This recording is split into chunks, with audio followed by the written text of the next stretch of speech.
Euh, Bonjour tout le monde, salam alaikum. Azul Bonjour. fil Awan.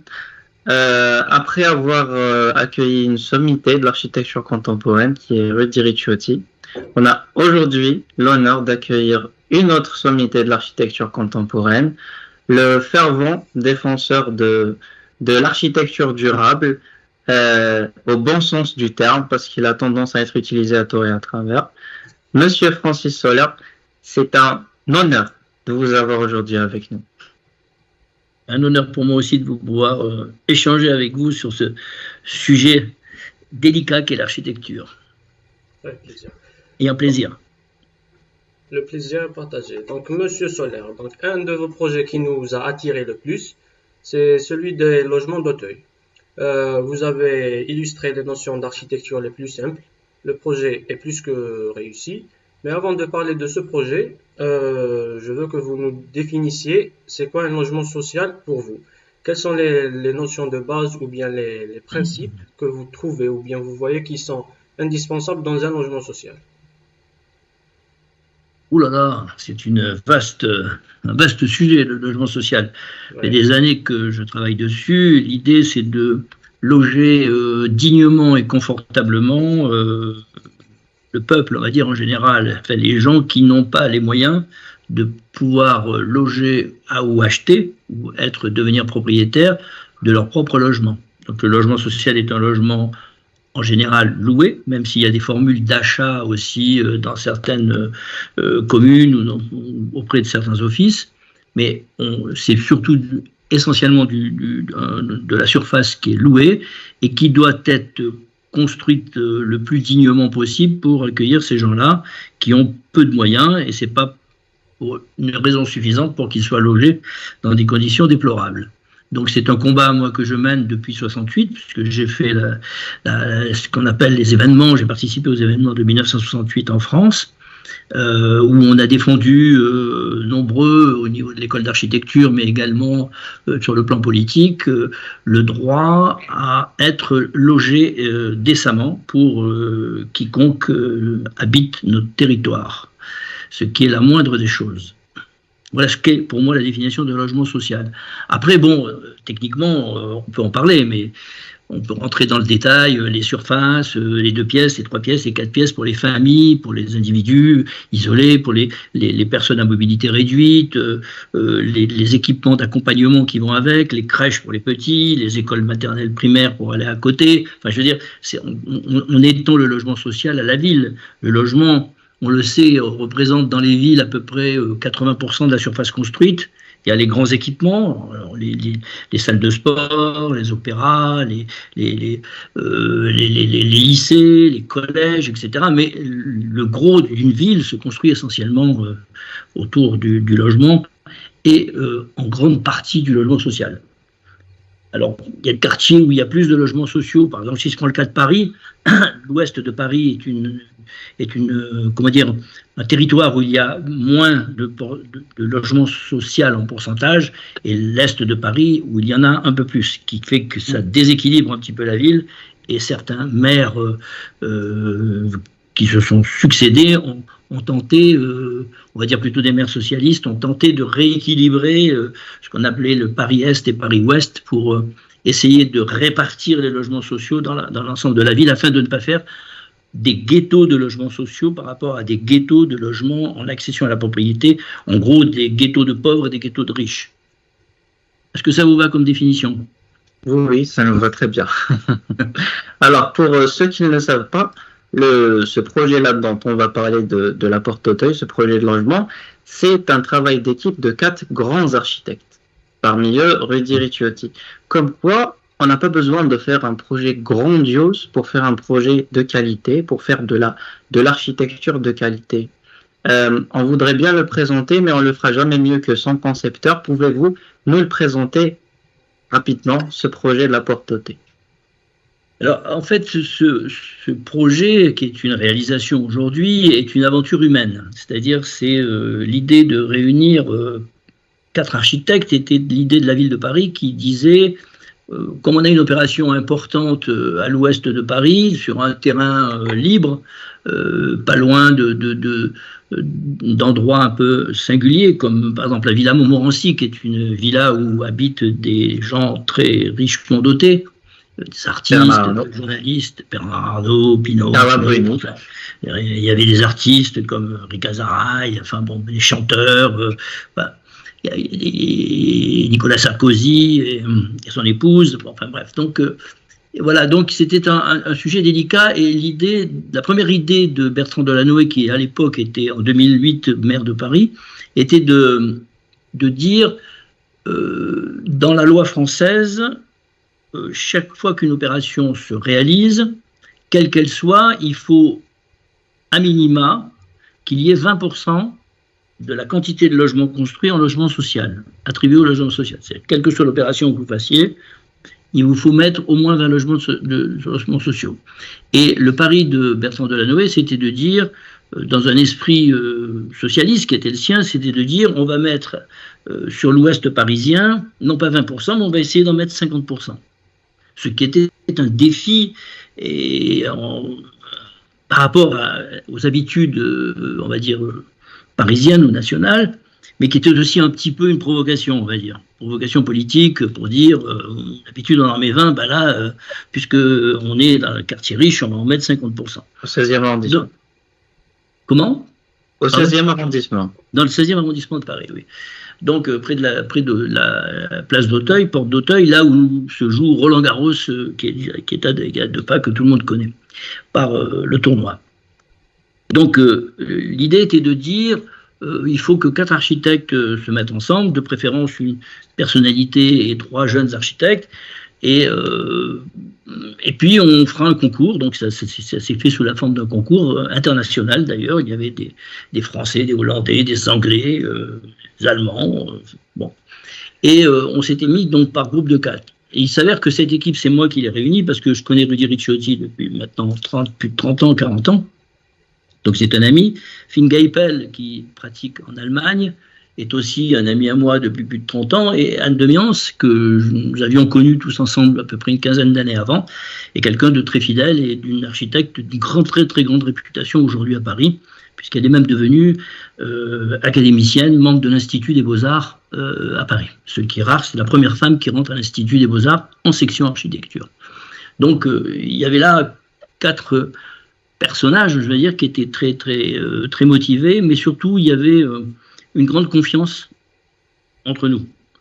Donc on a décidé de ne pas faire 4 opérations côte à côte sur un même terrain, puisqu'on nous donnait un terrain avec un programme de 400 logements. Donc on s'est dit, on va en faire 100 chacun, on est 4. Donc 4 fois 100 logements. Mais pour la première fois en France, on ne va pas faire ça comme on le fait dans les ZAC habituels, ou quand il y a plusieurs opérations de logement et plusieurs architectes, où chaque architecte essaye un peu de rouler des épaules, ça pour essayer de montrer qu'il est plus fort que celui qui est à côté de lui. Bon, comme la confiance était totale et l'amitié était complète entre nous, donc on a essayé de faire un projet qui aurait pu paraître à peu près fait de la même main, mais qui toutefois était aussi fait de manière différente. C'est-à-dire c'est un projet entre deux, qui n'est pas tout à fait pareil, où les bâtiments ne sont pas tout à fait pareils, mais ils ne sont pas tout à fait différents.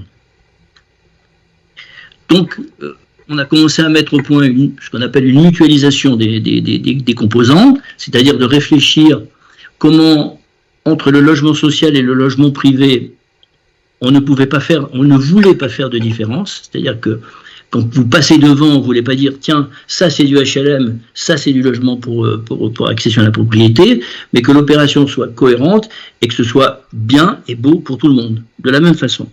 Donc pour ça, comme en général le logement social est a priori, on va dire, moins doté financièrement que le logement privé, on a dit, on va mettre un pot commun, on va essayer de voir ensemble comment les 2 opérations de logements sociaux que nous faisions, Rudy Ricciotti et moi, parce que nous, on est des enfants de la balle, on va dire, et puis, nés tous les 2 en Algérie, d'ailleurs, l'un à Cuba et l'autre à Bab el-Oued, et puis les 2 autres, qui étaient donc Finn Geipel et Anne Demian, on va leur donner le côté un peu plus aristocratique, puisque voilà, c'était comme ça, c'était un peu leur marque, donc on va leur laisser le logement privé. Mais on ne voulait pas qu'il y ait de différence, donc on a mis au point une sorte de communauté de moyens. On a dessiné les mêmes escaliers, on a dessiné des outils qui étaient communs, et après on a dit, chacun d'entre nous, avec sa sensibilité, va les dispenser sur le projet ou va les dessiner à sa façon, c'est-à-dire va les assembler de manière différente. C'est ainsi que les projets sont faits un petit peu de la même main, mais pas tout à fait, puisque le projet de Finn est plus ondulé, le projet de Rudy est plus lisse, le mien est plus transparent, et celui de Anne est plus opaque, et plus centralisé.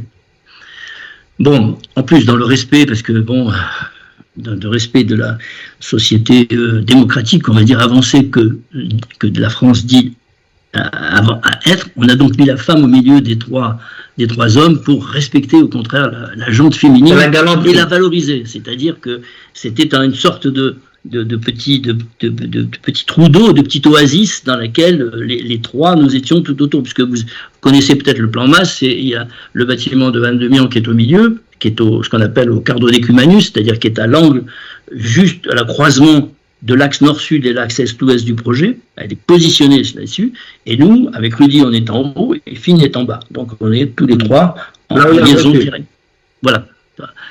Alors après, il y a d'autres choses qui sont intervenues, mais en gros, c'est ça l'idée, c'était de faire en sorte que, et ce fut assez réussi, puisque les gens qui passent devant et nous disent, mais où est le logement social dans cette affaire? Parce que le logement social est dessiné avec autant de délicatesse, de qualité et de moyens que nous avons piqué sur l'ensemble du projet. C'est-à-dire qu'on a fait en sorte qu'il n'y ait pas deux budgets différenciés, mais qu'il y ait un seul budget globalisant pour la totalité de l'opération. Mais ça ne peut se faire que sur deux raisons. D'avoir une politique, une dimension politique forte qui était celle de la Noé, qui voulait quelque chose de significatif dans son geste de dire je mets 50% de logements sociaux à côté de 50% de logements privés. Ça, c'est ce qu'on appelle une décision politique forte. Ensuite, il fallait la complicité quand même de 4 architectes, parce que si ce sont des architectes qui ne se connaissent pas ou qui font pas le même travail ou qui ont tendance comme ça à vouloir un petit peu s'individualiser, ce qui est, on connaît l'ego des architectes, on sait qu'il est très fort, et ce souci de se démarquer revient toujours devant. Donc c'était important, donc la confiance, et puis ensuite trouver une économie de projet qui fait qu'on a consulté plusieurs entreprises, mais on en a choisi une pour les 2 opérations. C'est-à-dire qu'on voulait que les outils de la première opération, qui consistait à réaliser les 2 premiers bâtiments sociaux entre 2008 et 2016, et les 2 autres privés qui se sont ouverts qu'en 2019, on voulait qu'il y ait une continuité de la même main d'une même entreprise, puisqu'elle avait, les grues étaient en place, les moyens logistiques étaient en place, etc. etc. Tout ça, c'était des économies potentielles que nous avions cherchées pour ne pas perdre cet argent dans la logistique et la mettre au contraire dans les prestations que les gens pouvaient avoir, dans les logements notamment. Les surfaces, la qualité des sols, la qualité des façades, etc. etc. Ouais. Voilà. Si vous avez d'autres questions, peut-être sur ce sujet. Oui, on veut parler de votre vision de durabilité, qui est différente de ce qu'on a tendance à avoir aujourd'hui. D'ailleurs, vous la critiquez, vous dites que c'est pas le fait d'avoir construit avec du bois qu'on est dans la durabilité. D'ailleurs, vous l'appelez du contrefaçon. Donc, vous êtes beaucoup plus pour des solutions passives que actives. Donc, est-ce qu'on peut réussir un projet uniquement avec des solutions passives, et comment vous faites, ou bien vous travaillez l'orientation de vos projets, la largeur des bâtiments, etc. Alors, le problème de l'environnement, qui est assez récent, puisqu'il apparaît depuis une dizaine d'années, réellement dans la construction, où il y a d'un seul coup une panique, parce qu'on se dit le bâtiment participe aux émanations de carbone dans l'atmosphère. C'est assez récent. Et donc, comme toujours, on y va en disant souvent trop vite n'importe quoi. Donc, ce qui s'est passé, c'est qu'on n'a pas fait le distinguo entre ce qu'on appelle les moyens d'arriver à quelque chose, à un résultat. C'est-à-dire qu'on a, nous, une obligation de résultat. Mais on ne doit pas pour autant donner aux architectes les moyens d'atteindre ce résultat. Le problème de l'architecte, c'est de mettre en place lui-même des moyens qui permettent d'obtenir ce qu'on appelle des certifications. C'est-à-dire vous avez des points à obtenir sur les trucs. Mais on laisse trop croire qu'il n'y a qu'une ou deux manières d'y arriver, parce que ça, ce sont les lobbies qui sont très importants, comme le lobby du bois ou le lobby de certaines matières ou matériaux différents, qui font qu'à un moment donné, on informe le politique qu'il n'y a que ce moyen-là, et comme le politique souvent raconte n'importe quoi ou dit, parce qu'il n'est pas technicien tout simplement, et répète ce qu'on lui dit de répéter, donc il répète, le bois c'est la seule façon de s'en sortir, ce qui est totalement faux, puisque un bâtiment, c'est quand même une synthèse d'un ensemble de paramètres extrêmement importants. Puisque vous avez déjà le positionnement. Quand vous êtes au soleil, prenez le chaud. Quand vous êtes au nord, vous n'avez pas de soleil, vous avez une façade plus froide. Donc ça compte, tout ça. Ensuite, vous avez l'inertie des bâtiments. L'inertie des bâtiments, c'est l'épaisseur. C'est la façon qu'il a de récupérer de l'énergie et de le rétrocéder ou de le garder, suivant qu'il est épais ou fin. S'il est fin, il va rétrocéder l'énergie qu'il a accumulée beaucoup plus vite que s'il est épais. C'est comme un individu, tout simplement. Moi, c'est vraiment bête comme chou, quoi. Et donc, après, vous avez d'autres paramètres, qui sont des paramètres en dehors de ce que j'appelle, moi, la base même de la construction, c'est-à-dire vous avez de l'appareillage, c'est-à-dire qu'on peut mettre des cellules photovoltaïques, on peut mettre des dispositions, vous voyez, qui sont des accastillages au bâtiment. Mais moi je pense que ce qui est le plus important, c'est que les bâtiments soient déjà conçus et réfléchis en fonction de ce que j'appelle le développement passif, c'est-à-dire l'activité passive, c'est-à-dire être performant sans avoir grand-chose à faire.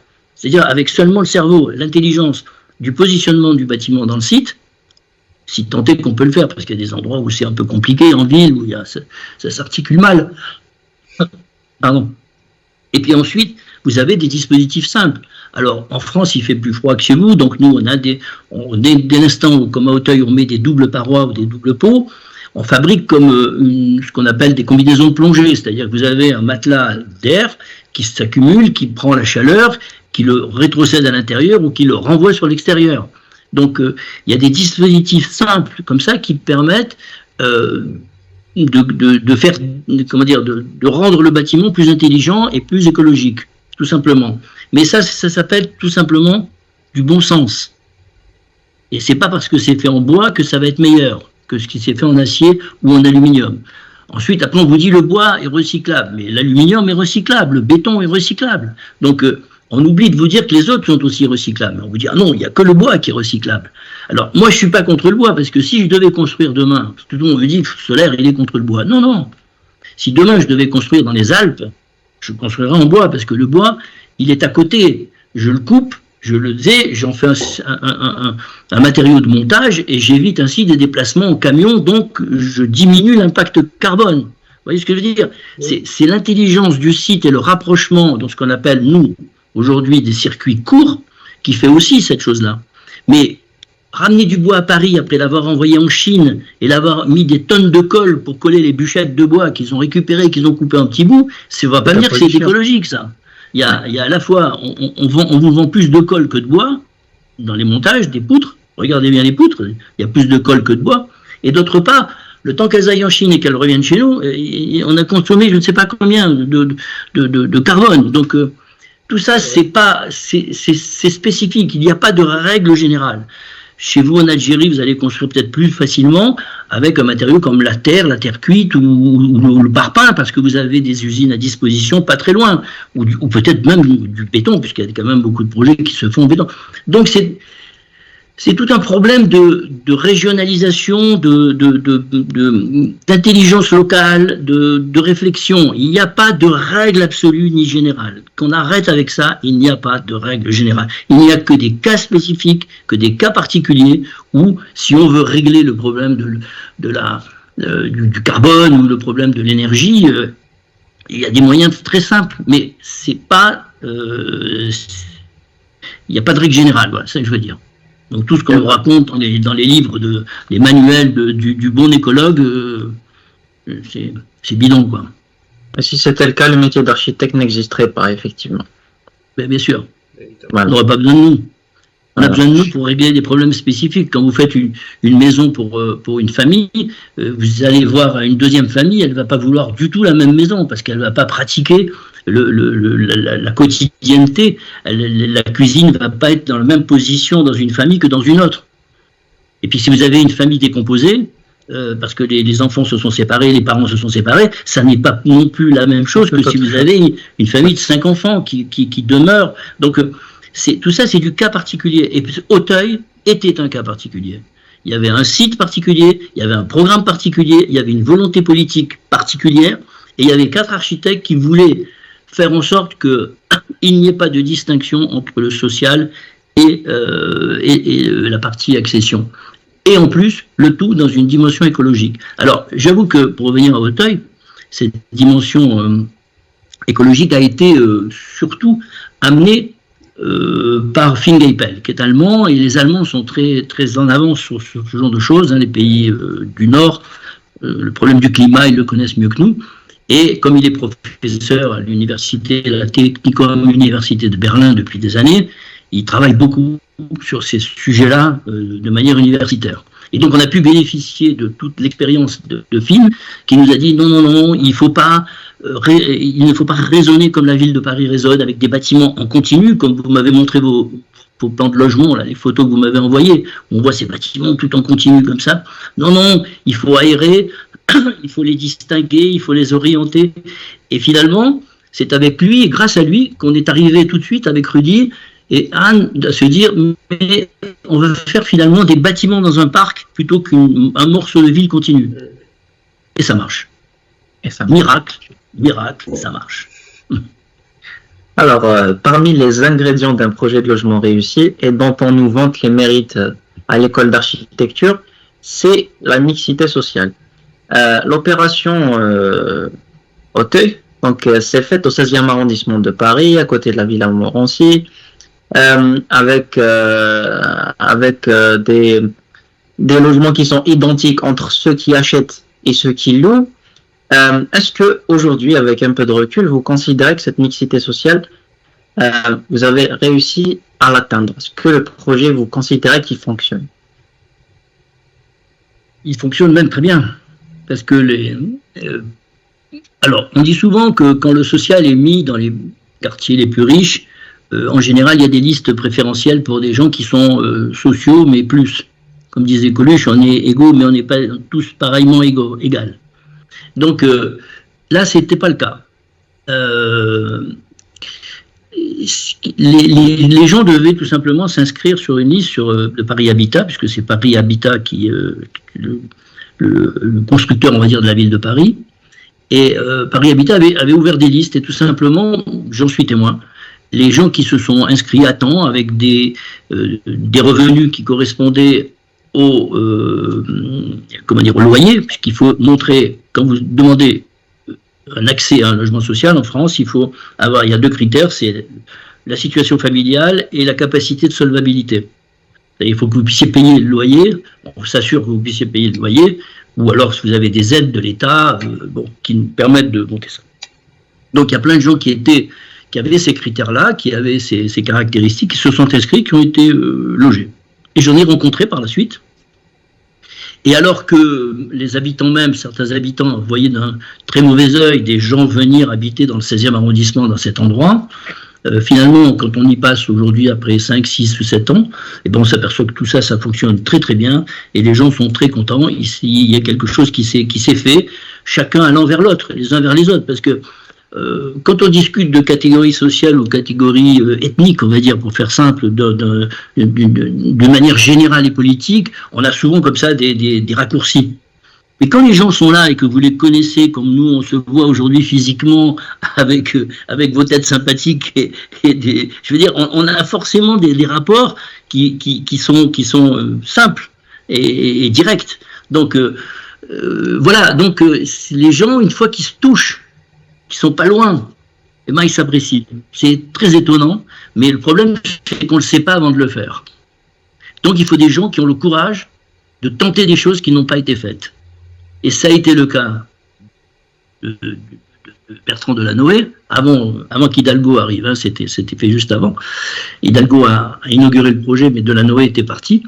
Donc, il faut des gens qui ont la capacité de le faire. Et ça, moi, je crois que ce projet est une vraie réussite sociale, parce qu'elle a été conçue par aussi des architectes qui disaient que la dignité de l'habitat allait donner de la dignité aux conditions sociales de rencontre. Et c'est ce qui s'est passé. Ils n'ont pas l'impression d'être dans une sous-habitation, ils ont vraiment l'impression d'être au même titre que les autres. Et ça marche très très bien. Et du coup, le respect se fabrique, enfin, la liaison se fabrique d'elle-même. Donc, on parlera du logement social ici en Algérie. D'ailleurs, aujourd'hui, on galère avec ces logements sociaux. D'ailleurs, on vous a envoyé les images que vous avez vues plutôt. Le budget restreint, l'absence de qualité, la mauvaise formation des architectes, la mauvaise exécution, corruption, la densité, etc., etc. Il y en a plein de problèmes ici. Donc, est-ce que vous pensez qu'on peut voir le bout du tunnel ici en Algérie? Et si oui, comment nous qui affronterons ça demain? Nous, les nouveaux diplômés, nouveaux architectes. Vous savez, le logement, le logement, c'est ce qui est le plus important dans une ville, hein, puisque c'est l'habitation des hommes, le confort aussi. Et, enfin, le confort minimum déjà. Comme on dit, la surface, l'eau, l'électricité, à l'abri des intempéries et une vie de famille. Non, ce qu'il faut savoir. Au nord et au sud. C'est du copier-coller, c'est de la standardisation. Oui, mais c'est ça qui ne marche pas. C'est-à-dire qu'on a fait ça, nous, dans les années, on a quand même des grands ensembles, nous, ce qu'on appelait les grands ensembles, qui ont été... Moi, j'ai vécu 18 ans à Sarcelles. Le mouvement moderne. Le mouvement moderne. Bon, donc, Sarcelles a été la première ville satellite de Paris. J'y ai vécu près de 20 ans, avec mes enfants, avec mes filles. Il y avait Vénissieux à Lyon, il y avait la Courneuve, il y avait Gennevilliers. Tout ça, c'était des typologies de logements qu'on balançait de partout. Parce qu'on ne tenait pas compte du climat, de l'environnement. Alors, ce qui était bien conçu à Lille, construit parce que ces bâtiments étaient épais, quand ils étaient épais à Marseille, les mêmes, ça ne marchait pas, parce que la rétrocession de la chaleur ne se faisait pas. Donc, automatiquement, les bâtiments étaient trop chauds. Donc, on ne réfléchissait pas climat, on ne réfléchissait pas spécificité locale, point particulier. Ce qu'il faut, la première des choses, c'est réfléchir zone par zone, localement, sur chacune des contraintes. C'est-à-dire établir les contraintes de ce qu'on appelle un site. S'il est vanté, s'il n'est pas vanté, s'il est frais, s'il est chaud, s'il est orienté au nord, au sud. Enfin, il y a des tas de facteurs. Après, il y a aussi le facteur économique. Bon. Alors, le deuxième sujet, c'est la politique. C'est-à-dire que le logement social, chez vous comme chez nous, il appartient essentiellement à l'État. C'est une politique d'État. Soit il y a une politique d'État, soit il n'y en a pas. Nous, on a quand même mis, depuis les années 50 en France, c'est une politique d'État, parce qu'on a eu deux problèmes dans les années 50-60, qui étaient le problème des gens qui étaient très très mal logés, par exemple sur les zones de Nanterre. L'abbé Pierre, vous connaissez certainement le travail de l'abbé Pierre qui a essayé de sortir les gens de ce qu'on appelait des bidonvilles. Ça, des bidonvilles, parce que c'était construit n'importe comment, comme ça, avec des tôles. Et puis il y a eu aussi les rapatriés d'Algérie, tout simplement, qui sont arrivés en masse en France et qui ont eu besoin d'une grande masse de logements. Il y avait avant ceux du Vietnam, ceux de l'Indochine, ce qu'on appelait l'Indochine. Donc il y avait quand même beaucoup de confluence comme ça de gens qui n'avaient pas de logement et qui arrivaient. Donc il a fallu construire vite. Alors, on a fixé, la France avait fixé à ce moment-là des règles de conduite rapide, c'est-à-dire pour faire en sorte que les gens soient logés le plus rapidement possible. Donc, l'industrialisation, c'est-à-dire la répétition des éléments, était un élément favorable. C'est-à-dire que si on ne faisait pas ça, on n'y arrivait pas. Si on commençait à faire des projets spécifiques dans tous les endroits, d'abord, ça aurait coûté trop cher, ça aurait été trop long, et les gens n'auraient pas été logés. Donc on peut dire que cette politique des années 60 a été finalement bénéfique, même si aujourd'hui elle apparaît catastrophique. par son architecture répétée, toujours la même, pourrie, etc. Donc il faut toujours reconstituer le couple, contexte politique et économique d'une époque avec ce qu'on y construit. Mais ça ne veut pas dire pour autant qu'on ne peut pas modifier les choses. Parce qu'aujourd'hui, quand on va à Sarcelles ou quand on va à Gennevilliers, on se dit « Oh mon Dieu que c'est moche, c'est pourri, ça ne marche pas ». Donc il faut faire autre chose. Mais c'est normal, les choses sont en évolution. Donc ensuite, le problème politique, il est que vous ne pourrez pas changer la politique du logement si vous n'agissez pas sur les politiques. Tout passe par l'État. Si tout passe par l'État, tout passe par la décision politique. Donc il faut monter des associations, des choses, comment dire, des rencontres qui permettent tout simplement de sensibiliser les populations et les gens qui comptent pour faire évoluer les lois. Si les lois n'évoluent pas, le logement n'évoluera pas. Vous ne pouvez pas, vous, en tant qu'architecte, arriver à dire, moi, voilà, c'est ci et ça. Nous, dans les années 68, après les événements de 68, auxquels, je vous dis, j'ai contribué, il y avait plein d'équipes. Il y avait l'AUA, l'atelier de Montrouge, etc. Et moi, j'y ai contribué aussi, parce que j'étais tout jeune, j'avais votre âge, à faire en sorte qu'on dessinait des tas de projets avec des salles de bain, des terrasses, des ascenseurs partout. C'était l'époque d'Archigramme. Bon. Donc il y avait une espèce d'euphorie comme ça sur le logement. Et cette euphorie, elle a servi au moment où elle a rattrapé la décision politique. C'est-à-dire que les architectes avaient déjà préparé tout un secteur. Attendez, je vais remettre mon... Pardon, excusez-moi. Mais voilà. Brancher l'électricité de mon ordinateur. Ce que je veux dire, c'est qu'il y a eu un moment où ça s'est rencontré, vous voyez, c'est-à-dire les architectes avaient préparé un monde plus beau, mais n'avaient pas le pouvoir de le faire. Parce que vous n'êtes qu'architecte. C'est rien être architecte, politiquement, au niveau de l'économie. Mais vous avez un droit moral. Et ce droit moral, c'est de préparer l'avenir de ce que les politiques pourront faire s'ils vous écoutent un jour. Et il faut qu'ils vous écoutent un jour. Mais ça, il faut avoir deux actions, l'une sur le terrain, sur le dessin, sur l'évolution, c'est-à-dire faire en sorte de travailler sur des projets qui sont plus grands en surface, dotés de salles de bain qui sont des vraies salles de bain, de constructions qui sont des vraies constructions qui tiennent la route, qui sont solides, qui n'est pas de l'eau qui arrive, qui ravine dans les appartements du rez-de-chaussée, par exemple. Donc tout ça, ça se pense avant. C'est pas après, c'est pas quand le politique va dire « Ah ben on va changer les logements sociaux que vous allez être en retard ». Non, non, il faut que vous ayez dans les écoles des ateliers de recherche, ce qu'on appelle la recherche, qui permettent de dessiner ce qu'on appelle le logement du futur. Nous, c'est ce qu'on a fait dans les années 68-70.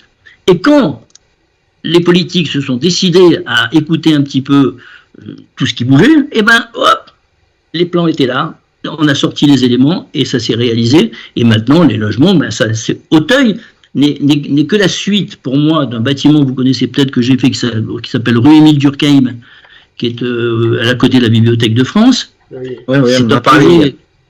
Voilà, c'est un projet sur l'évolutivité, c'est-à-dire c'est le premier projet en Europe construit sans mur, avec uniquement des poteaux et des dalles. Donc vous avez une flexibilité totale de l'espace que vous pouvez changer. La durabilité. Voilà, donc la durabilité, la flexibilité, la réversibilité, etc., etc. Il y a une double peau déjà. Il y a 25 ans, je construisais déjà avec une double peau. C'est-à-dire que tout était prêt pour qu'aujourd'hui, on puisse finalement mettre une forme, un dessin, une réflexion sur ce qu'on peut espérer d'une conduite politique. Mais sans politique, vous n'y arriverez pas. Il faut que l'État se mette à nos crayons. Votre ministère à vous, c'est quoi par rapport à l'architecture s'inscrit dans quel ministère de l'Habitat, l'habitat et de l'urbanisme. Et les écoles travaillent sur l'habitat et l'urbanisme? Très peu. On travaille sur l'habitat en deuxième année, puis on n'en parle plus. C'est tout le temps. Moi, j'ai travaillé sur l'habitat de la première à la 5-6e année. Hein. Non, on travaille en deuxième. D'ailleurs, même les projets de fin d'études, c'est rare qu'on trouve un étudiant qui travaille sur du logement, ce qui est malheureux. C'est quasi inexistant qu'on trouve un projet de soutenance, projet de fin d'études, projet d'habitat. Ça n'existe pas. Pourquoi? On n'en a aucune idée. On a du patrimoine, on a de l'urbanisme, on a tout ce qui est bioclimatique. Vous savez que c'est un peu à la mode de... c'est une mode qui nous arrive un peu chez nous. On la prend un peu maladroitement. Mais voilà, on a de l'urbanisme, on a du patrimoine, on a bioclimatique, environnement, chacun comment il appelle ça, mais on n'a pas d'habitat. On se pose toujours la question. Alors que vous avez quand même des œuvres majeures, par exemple à Alger, moi j'ai habité à Dir el-Saada, j'ai habité à Dir el-Saada et à Dir el-Mansoul. Donc j'ai habité, quand je dis habité, j'ai habité. Vous avez habité Pouillon. J'ai habité dans des bâtiments de Pouillon, dessinés par Fernand Pouillon. C'était vraiment, je suis en train d'écrire un livre là-dessus justement pour expliquer que Pouillon était le premier architecte écologiste au monde. C'est-à-dire c'est le premier, quand il écrit, quand il fait Dir el-Saada, où il met des loggias avec des trucs qui fonctionnent avec des courants d'air plutôt que de la clim. Le courant d'air, c'est la clim, mais sans matérialisation. C'est-à-dire il n'y a pas de... Il n'y a pas de coût surtout. Et oui, c'est très écologique, quoi. Donc, et Pouillon était certainement le plus grand, le premier d'entre nous.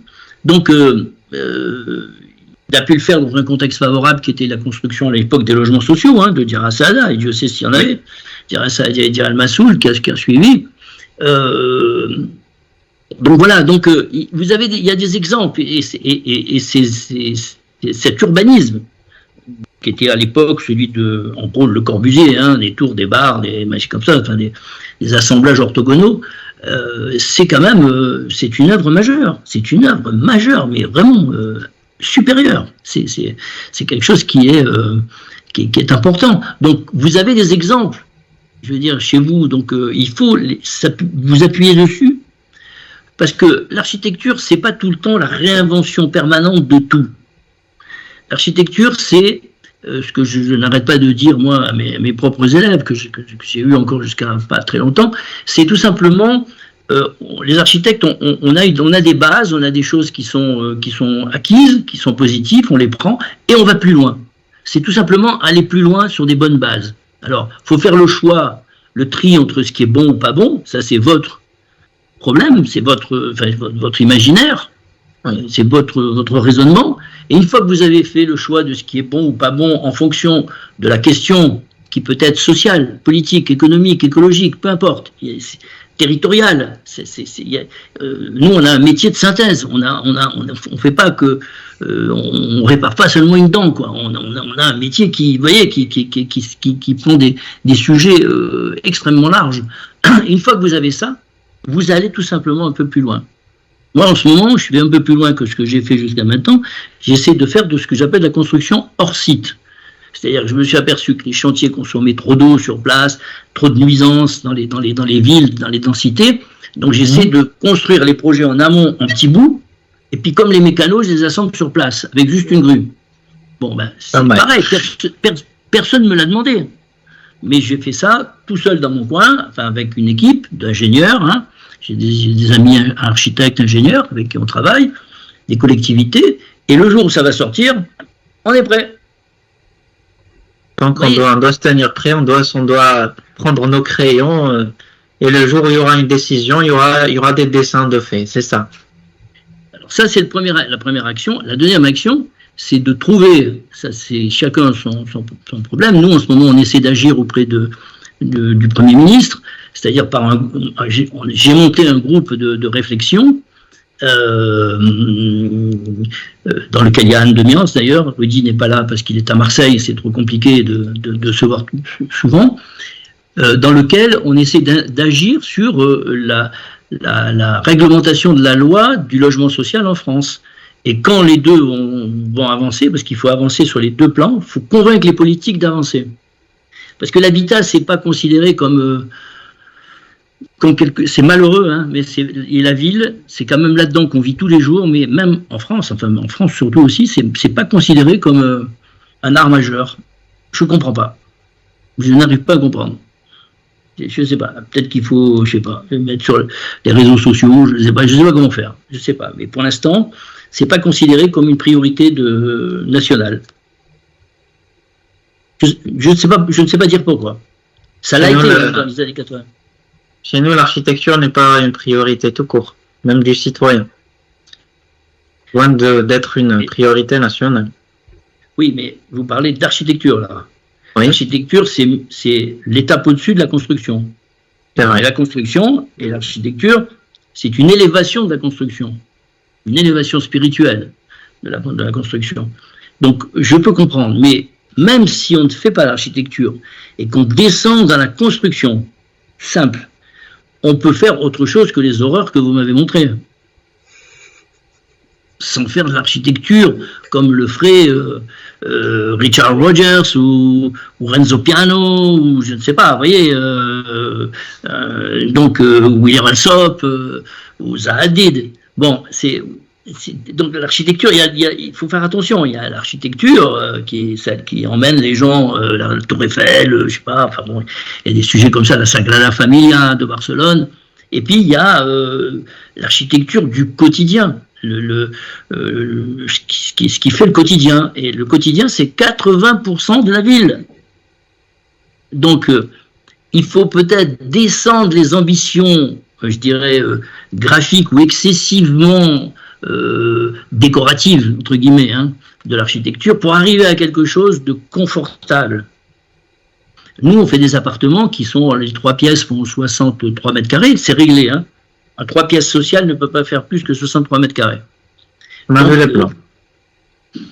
J'ai cherché pendant des mois, des années, à faire l'appartement le plus qui paraisse le plus grand possible, alors que on ne peut pas déroger à la surface. Parce que c'est facile de dire le 3 pièces, moi je mets 80 mètres carrés ou 100 mètres carrés. Oui, moi je sais faire aussi, hein, n'importe qui sait faire. Non, la difficulté, c'est de travailler aussi dans la règle économique imposée par le maître d'ouvrage ou par l'État. Et quand vous aurez réglé ce problème qui est de dire mais on arrive à faire des logements dans les normes que vous nous donnez et c'est mieux que ce que vous faites, là vous arriverez à convaincre. C'est ce qu'on a fait, moi c'est ce que j'ai fait toute ma vie. Restez dans la règle qu'on vous donne et essayez de faire le mieux possible dans cette règle. Et ensuite, vous direz, on y arrivera. Voilà. Moi, c'est comme ça que je travaille depuis des années. Rudy également, Anne également, et Finn avec nous. Donc, merci pour ces précieux conseils. En parlant d'Algérie, mis à part ces images qui vous ont marqué, ces fâcheuses images qui vous ont marqué, il y a pas mal d'œuvres architecturales en Algérie. Il y a de l'architecture en Algérie. Quelle est l'œuvre architecturale qui vous marque le plus, qui vous inspire le plus en Algérie? Oula, c'est compliqué. Moi, j'ai été élevé, pour moi, c'est plus un site qu'un bâtiment. C'est le port d'Alger. Mon père était grutier sur le port d'Alger.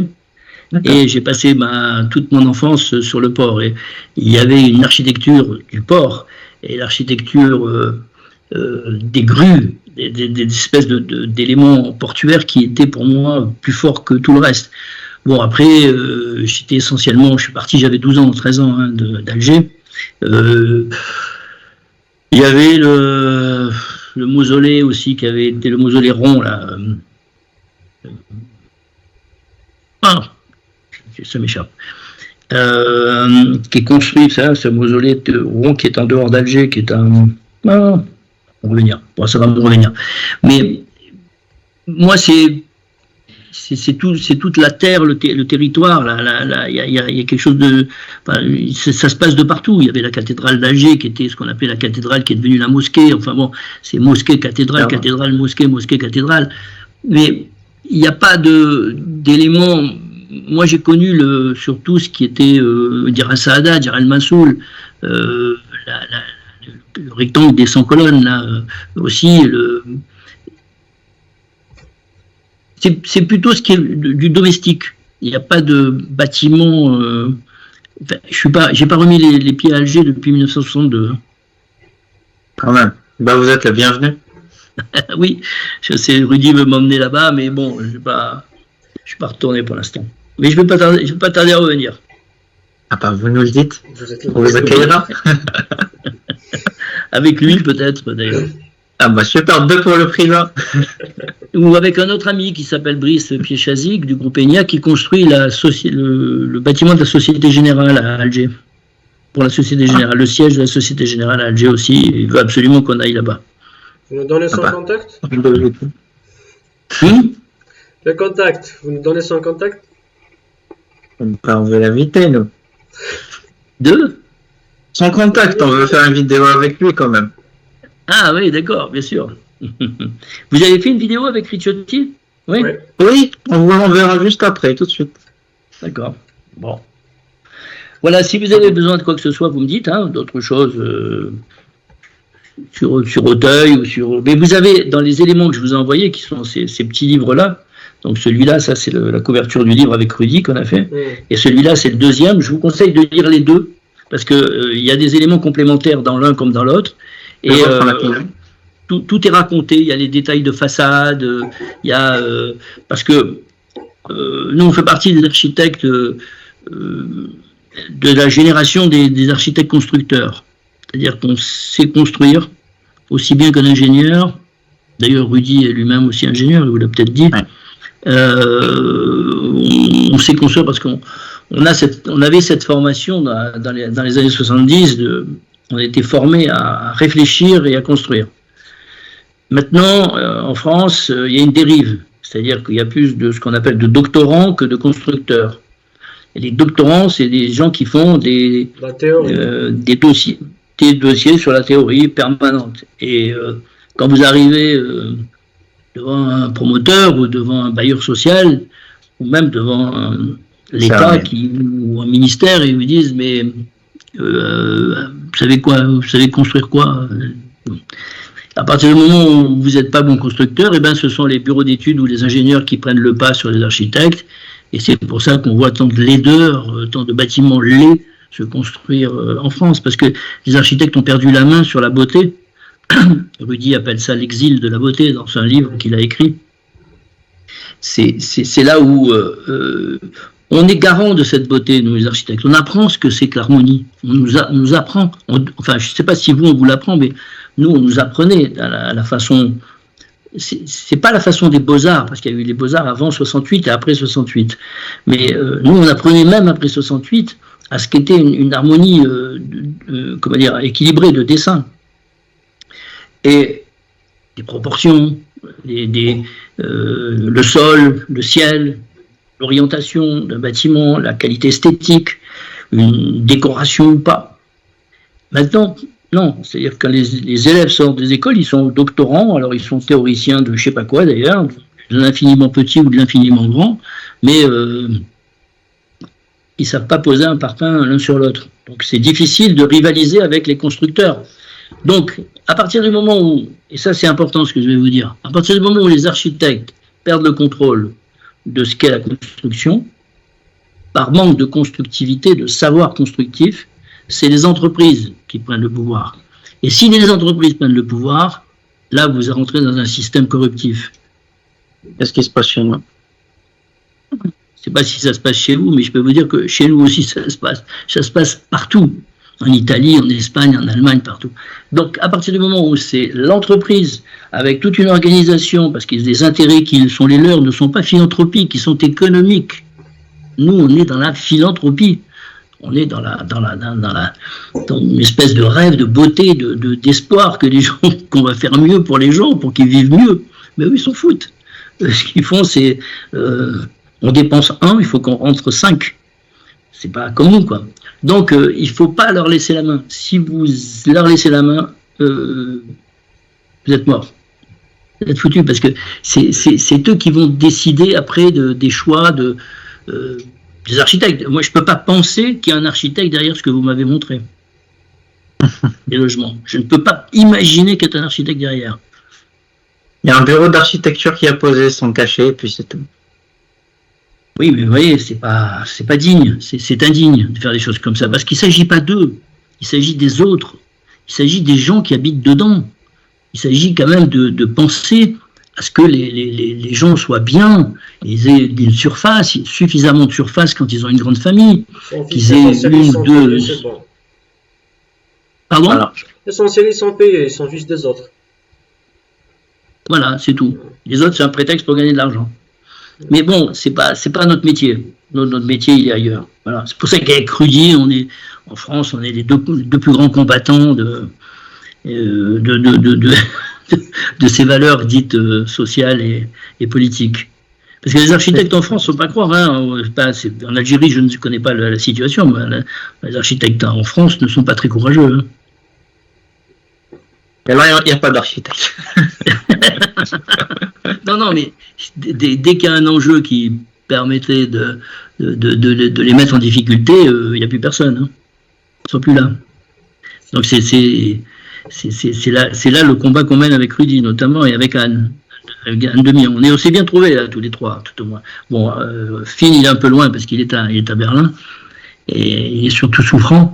Mais on mène un combat tous les jours. Hein. C'est difficile. Hein. C'est difficile. D'arriver à faire ce qu'on a fait à Auteuil, je peux vous assurer que c'est un chemin de croix. Hein. C'est très, très, très difficile.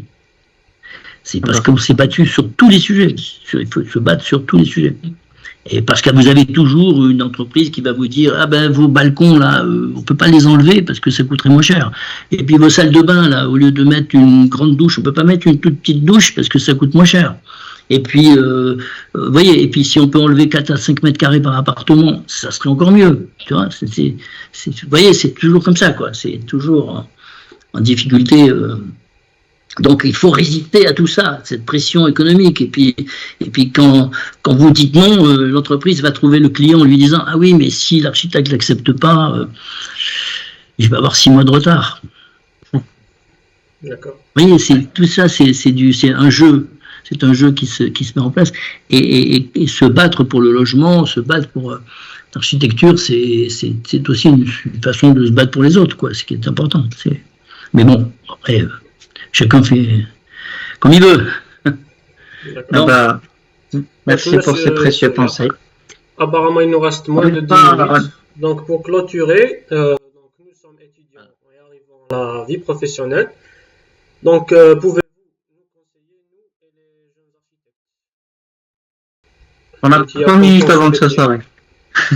Non, j'ai pas compris. Hein. J'ai pas compris la question. Vous voulez que je vous conseille en quoi? En tant que futurs jeunes architectes, en tant qu'étudiants et en tant que futurs jeunes architectes. Voilà, comment affronter cette vie professionnelle? En Algérie, je ne sais pas, hein, en France, je saurais vous le dire, mais en Algérie, je ne connais pas le contexte. Il faut sortir le contexte. Mais moi, je pense qu'il faut s'armer de conviction. Il faut avoir sa propre conviction. Ensuite, il faut faire ce qu'on a envie de faire, c'est-à-dire ne pas essayer de copier ce qui se fait à droite ou à gauche, mais chacun a ses propres qualités, quoi.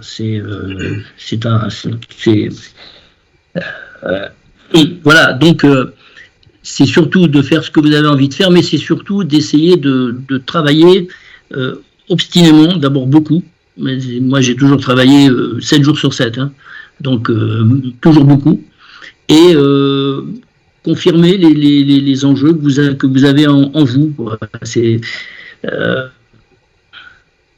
tout ce que je peux vous dire, parce que je ne connais pas vos professeurs, je ne connais pas comment vous avez, mais si vos professeurs, en gros, ne vous conviennent pas, faites-les sauter.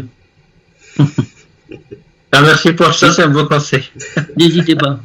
Non, mais c'est vrai, parce que c'est eux qui, souvent, on a des professeurs qui sont là comme des fonctionnaires, qui sont là depuis des années, qui vous apprennent rien. Ce qu'il vous faut, c'est des gens qui ont des choses à dire. Sinon, vous n'aurez vous-même jamais l'occasion de dire des choses.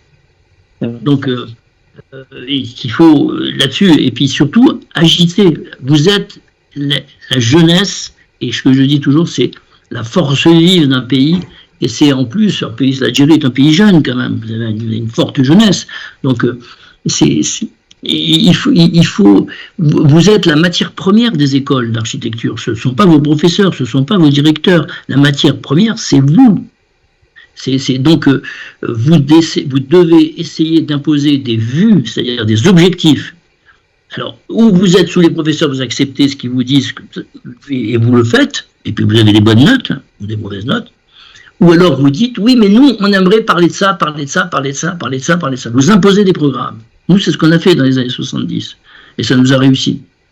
Mais si les profs ne fonctionnent pas, vous les foutez dehors, c'est tout, c'est pas grave. C'est vous qui avez le pouvoir.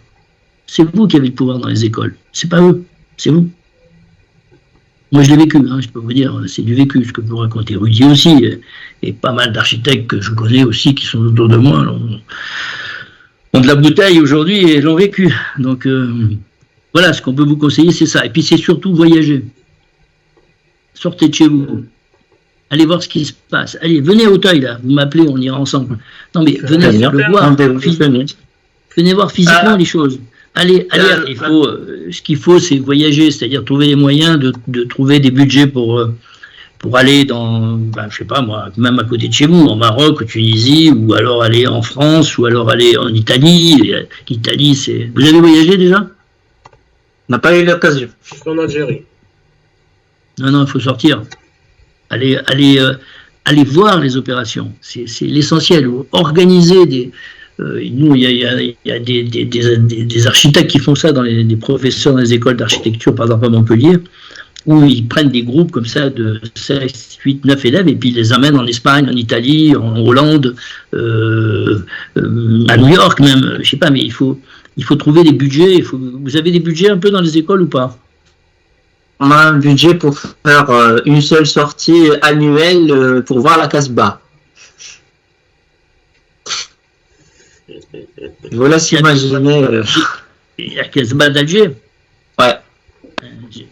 Où j'habitais à un moment, j'habitais juste au-dessus de l'Opéra d'Alger, et j'avais une des fenêtres qui donnait sur les plateformes qui montent, et de l'autre côté sur la Casbah. C'est-à-dire, je voyais la Casbah d'où j'habitais. On adore la Casbah. C'est magnifique, c'est magnifique. Non, mais il faut voir comment les inspirations, comment la Casbah a été construite par rapport à ce qui se passe en Grèce, aussi qu'il y a des petites maisons blanches aussi comme ça à Santorini, à Santorin et tout. Il faut donc, il faut voir, il faut voyager, c'est essentiel. Voyager avec un carnet de croquis, dessiner les choses, apprendre, faire des photos, c'est très important, très important. Mais ça, il faut élargir, c'est tout. Parce qu'il on a un métier qui a besoin de s'enrichir de plein de choses différentes. On n'est pas spécialiste de la sociologie ou spécialiste de la construction. On doit être sociologue, économiste, artiste, chef d'entreprise, ingénieur. On est tout ça, nous, les architectes. Donc pour ça, il faut voir comment les autres y font. Comment Calatrava en Espagne et en France a pu construire des bâtiments qui sont à la fois très architecturaux, ces espèces de grands squelettes que fait Calatrava, c'est espagnol, de Valencia, et en même temps c'est très structuré, c'est un ingénieur, vous voyez. Rudy, quand il fait... L'ingénieur, oui. Oui, mais quand il dessine son projet avec des paramètres telluriques sur ce qu'il appelle le pavillon noir à Aix-en-Provence, c'est magnifique. Mais ça vient, c'est ça. Son esthétique vient de sa combinaison entre architecte et ingénieur, se posant la question du tellurique. C'est pas l'ingénieur qui est en lui. Voilà. Le bâtiment, il n'est pas né comme ça d'un coup de trait en travers pour faire joli. Non, il y a une raison technique. Mais cette raison technique, il faut la connaître, il faut l'apprendre, il faut la saisir. Donc, il faut élargir vos champs d'action. Vous n'avez que des professeurs d'architecture dans vos écoles? Vous avez des professeurs de sociologie, d'art plastique? Oui, on a les arts plastiques, c'est en première année, l'anthropologie, c'est en deuxième année. Et puis, on a des modules de structure, résistance des matériaux. Équipement, VRD. Mais la plupart du temps, d'un seul masque, 2-3 mois et c'est bon. Urbanisme, techniquement, on n'est pas mal. Urbanisme, on fait, oui, 2 semestres. En 3e année. Bon, essayez de sortir, élargissez. C'est comme au foot, jouez sur les ailes. Les élèves. Vous nous ferez visiter Auteuil? Sur les ailes, hein? Comment? Vous nous ferez visiter Auteuil? Oui, si vous venez à Paris, oui. bah, super. C'est là, c'est au bout, là. C'est juste au bout, là. C'est dans le 16e arrondissement. Ah bah, quel privilège, on va visiter Auteuil avec son concepteur. Avec plaisir. Bon, Ah bah, merci beaucoup. On n'est pas prêt d'oublier cet échange. Merci beaucoup. si vous avez besoin, vous m'écrivez. Ok? C'est vraiment Merci. gentil de votre part. Avec plaisir. Merci À beaucoup. bientôt.